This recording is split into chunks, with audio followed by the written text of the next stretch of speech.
Hello and welcome to my YouTube channel RPN Sharma. Myself Nitin Kumar. Hello friends, आज हम start करेंगे structural engineering का एक इंटरेस्टिंग चैप्टर जिसका नाम है इंट्रोडक्शन. ठीक है, तो सब्जेक्ट है हमारे पास स्ट्रक्चरल इंजीनियरिंग. ठीक है, तो इसका हम चैप्टर फर्स्ट स्टार्ट करेंगे जिसका नाम है introduction.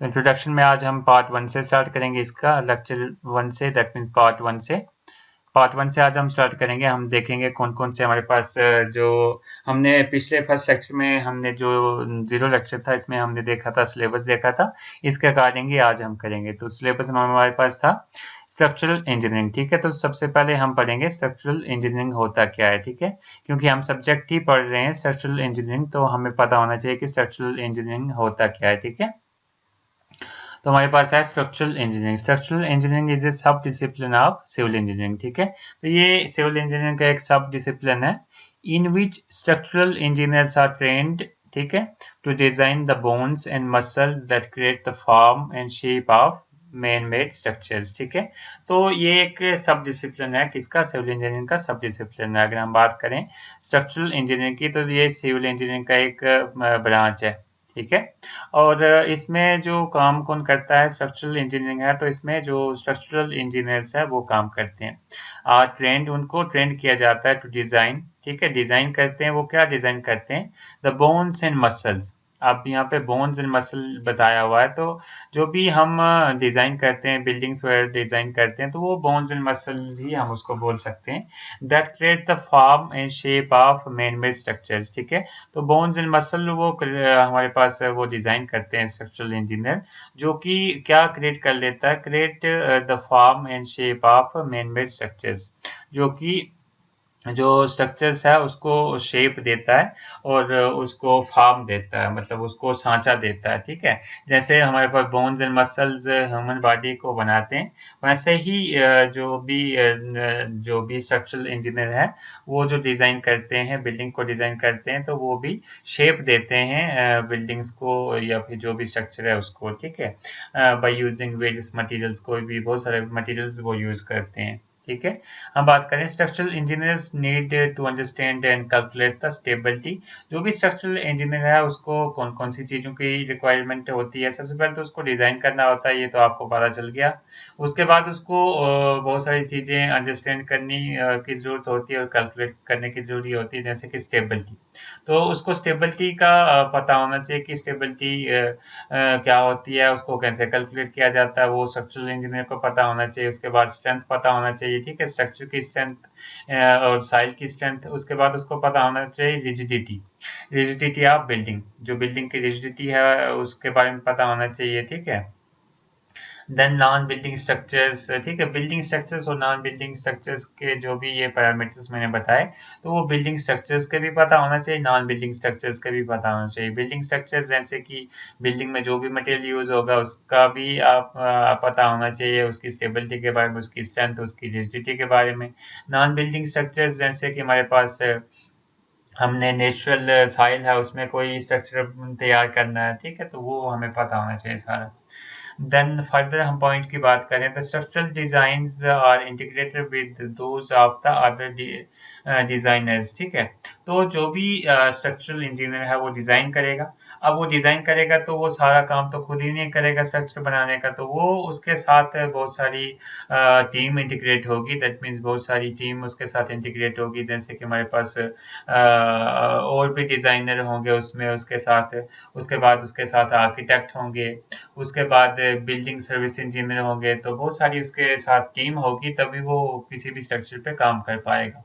And often supervise the construction of projects by contractors on site. ठीक है, तो उसके बाद ये जो टीम होगी ये हमारे पास स्ट्रक्चरल डिजाइनर के साथ होगी या स्ट्रक्चरल इंजीनियर के साथ होगी. कौन कौन सी टीम, जैसे कि उसके साथ और कुछ डिजाइनर भी होंगे, आर्किटेक्ट होंगे, कुछ बिल्डिंग सर्विस इंजीनियर होंगे. ठीक है, और उनको सबको कौन सुपरवाइज करेगा, कॉन्ट्रैक्टर सुपरवाइज करेगा. कॉन्ट्रैक्टर क्यों सुपरवाइज करेगा, क्योंकि उसको कॉन्ट्रैक्ट मिला होगा किसी भी प्रोजेक्ट को बनाने के लिए, तो वो कॉन्ट्रैक्टर ही उस सब चीज को देखेगा. ठीक है, they can also be involve in the design of machinery.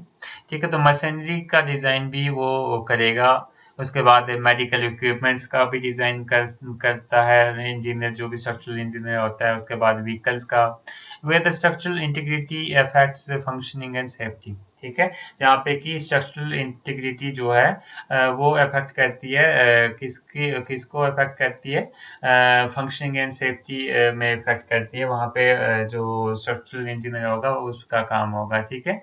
अगर हम बात करें structural engineering theory, structural engineering theory is based upon the applied physical laws, ठीक है। तो जो भी स्ट्रक्चरल इंजीनियरिंग थ्योरी है वो किस पे बेस हमारे पास होती है, फिजिकल लॉज के बेसिस पे होती है, एम्पिरिकल नॉलेज के बेस पे होती है, of the structural performance of different materials and geometrics, ठीक है। नेक्स्ट इंपॉर्टेंट पॉइंट हमारे पास है, structural engineering design uses a number of relatively simple structural concepts to build complex structural systems, ठीक है। Structural engineers are responsible for making creative and efficient use of funds, ठीक है।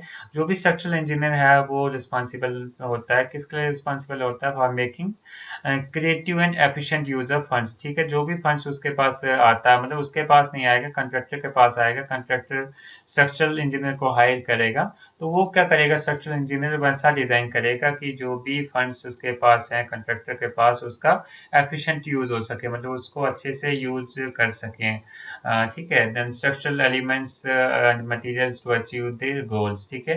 तो जो भी उसके पास स्ट्रक्चरल एलिमेंट्स हैं या फिर जो भी मटेरियल है, तो उसका अच्छे से जो है इस्तेमाल हो सके, उसके लिए वो स्ट्रक्चरल इंजीनियर को हायर करते हैं, ताकि जो बिल्डिंग या फिर जो भी स्ट्रक्चर बने वो कॉस्ट इफेक्टिव भी हो, और भी काफ़ी सारी चीज़ें उसमें देखेंगे वो सारी चीज़ें, ठीक है। आई होप आपको ये लेक्चर भी समझ में आ गया होगा।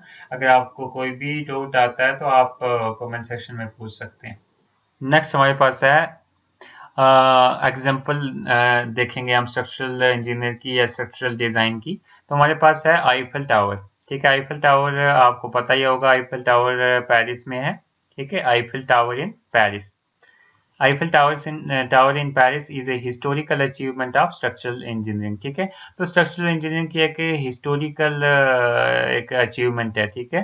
हिस्टोरिकल अचीवमेंट है स्ट्रक्चरल इंजीनियरिंग की। तो ये क्वेश्चन भी एग्जाम में आ सकता है, या पेपर किसी जो भी आपका टेक्निकल पेपर होता है जॉब के लिए, उसमें भी ये क्वेश्चन आ सकता है, ठीक है, कि जो हिस्टोरिकल अचीवमेंट है स्ट्रक्चरल इंजीनियरिंग की वो क्या है, ठीक है। तो ये आईफल टावर भी उनमें से एक है।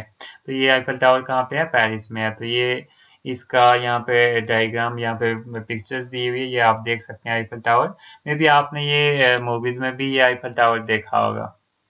नेक्स्ट टॉपिक हम देखें जो सिलेबस में भी हमारे पास है, बहुत ही इंपॉर्टेंट टॉपिक है, जिसका नाम है roles and responsibilities of structural design engineers in the construction, ठीक है। तो कौन कौन से रोल्स हैं, कौन कौन सी रिस्पॉन्सिबिलिटीज हैं, ठीक है, जो कि स्ट्रक्चरल डिजाइन इंजीनियर को करनी है, ठीक है। Roles and responsibilities of structural design engineers, ठीक है। तो इसमें हम देखेंगे इसकी कौन कौन से रोल्स एंड रिस्पॉन्सिबिलिटीज हैं। स्ट्रांग नॉलेज ऑफ फिजिक्स, ठीक है, जो भी स्ट्रक्चरल इंजीनियर है उसको फिजिक्स का अच्छा नॉलेज होना चाहिए। उसके बाद क्रिएटिव प्रॉब्लम सॉल्विंग, ठीक है, जो प्रॉब्लम सॉल्विंग उसका जो माइंड है वो शार्प होना चाहिए, वो ताकि वो प्रॉब्लम्स को इजीली सॉल्व कर सके। थ्री डायमेंशनल कंसेप्चुअल स्किल, जो भी थ्री डायमेंशनल कंसेप्चुअल स्किल उसमें होना चाहिए। अगर थ्री डायमेंशनल कंसेप्चुअल स्किल उसमें नहीं होगा तो वो काम नहीं कर पाएगा। Must be gained by the structural engineer, तो ये सारी इसमें क्वालिटीज होनी चाहिए। सबसे पहले तो उसको फिजिक्स का अच्छा नॉलेज होना चाहिए, फिजिक्स का नॉलेज नहीं होगा तो वो डिजाइन नहीं कर सकता है। क्रिएटिव प्रॉब्लम सॉल्विंग, ठीक है, क्रिएटिव प्रॉब्लम सॉल्विंग का मतलब हो गया कि उसको नए नए आइडिया उसके दिमाग में आने चाहिए, ठीक है। देन उसको नॉलेज होना चाहिए थ्री डायमेंशनल कंसेप्चुअल स्किल का। थ्री डायमेंशनल कंसेप्चुअल स्किल का क्यों होना चाहिए, क्योंकि जो भी चीज़ हमारे पास बनती है सिविल इंजीनियरिंग में, वो थ्री डी में ही बनती है। जो भी जैसे बिल्डिंग है वो भी थ्री डी में ही बनेगी, ठीक है। तो इसलिए उसको थ्री डी कंसेप्चुअल स्किल होना चाहिए।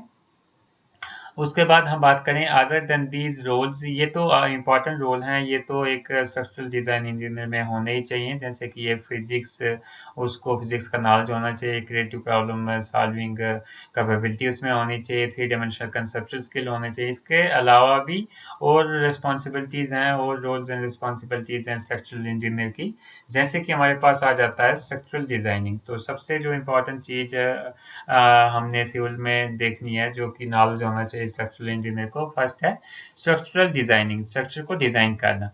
देन सेकंड आ जाता है साइट एंड वर्क इन्वेस्टिगेशन। ठीक है, अब खाली उसने डिजाइन कर लिया, डिजाइन करके तो वो छोड़ नहीं सकता, वो क्या करेगा, site and work investigation, site और वर्क को इन्वेस्टिगेट करेगा कि मेरा जो डिजाइन है वो रॉन्ग है, राइट है, वो फॉलो हो रहा है साइट पे या नहीं हो रहा है। देन थर्ड है कम्युनिकेशन। ठीक है, अब उसने डिजाइन बना लिया, उसके बाद उसने साइट पे भी गया, वो साइट पे जाने के बाद अगर वो प्रॉपरली कम्युनिकेट नहीं कर पाएगा, अपने अपने क्लाइंट के साथ कम्युनिकेट नहीं कर पाएगा, सॉरी कंट्रैक्टर के साथ या इंजीनियर के साथ, अदर इंजीनियर के साथ वो अच्छे तरीके से कम्युनिकेट नहीं कर पाएगा, तब भी उसका जो वर्क है वो फेल हो जाएगा। ठीक है, उसके बाद फोर्थ पॉइंट है हमारे पास कंस्ट्रक्शन मैनेजमेंट। ठीक है, तो जो भी स्ट्रक्चरल डिजाइन इंजीनियर है उसको कंस्ट्रक्शन मैनेजमेंट के बारे में भी पता होना चाहिए। उसको एज ए कंस्ट्रक्शन मैनेजर भी काम करना पड़ सकता है। क्यों करना पड़ सकता है, क्योंकि अगर वो डिजाइन बना रहा है तो उसको पता होना चाहिए कि उस काम को कैसे करवाना है, उसको मैनेज कैसे करवाना है। ठीक है, देन एडिक्वेट ट्रेनिंग भी यहाँ पे नेसेसरी है एक डिजाइन इंजीनियर के लिए, और वो उसको पता होना चाहिए। अगर एडिक्वेट ट्रेनिंग ना नहीं होगी तो वो अपना काम अच्छे से नहीं कर पाएगा। ठीक है, आई होप आपको ये लेक्चर भी समझ में आया होगा। तो ये लेक्चर हम अभी यहाँ पे ख़त्म कर लेते हैं, नेक्स्ट लेक्चर में हम और टॉपिक करेंगे। नेक्स्ट लेक्चर में हम देखेंगे ये जो भी मैंने पॉइंट्स बताए, ये 5 पॉइंट बताए, इनकी आगे हम डिस्क्रिप्शन देखेंगे कि इनकी डिस्क्रिप्शन क्या है। मैंने आपको ऊपर ऊपर से ये पॉइंट सारे समझा दिए हैं, लेकिन हम इनको अच्छे से देखेंगे, इनकी जो एक्चुअल में जो पॉइंट्स है डेफिनेशन टाइप में हम इनकी लिखेंगे। आई होप आपको ये लेक्चर भी समझ में आया होगा। अगर आपको कोई भी डाउट हो, कोई भी क्वेरी हो, आप कमेंट सेक्शन में पूछ सकते हैं। Thank you. If you like the videos then like, comment, share and subscribe my YouTube channel.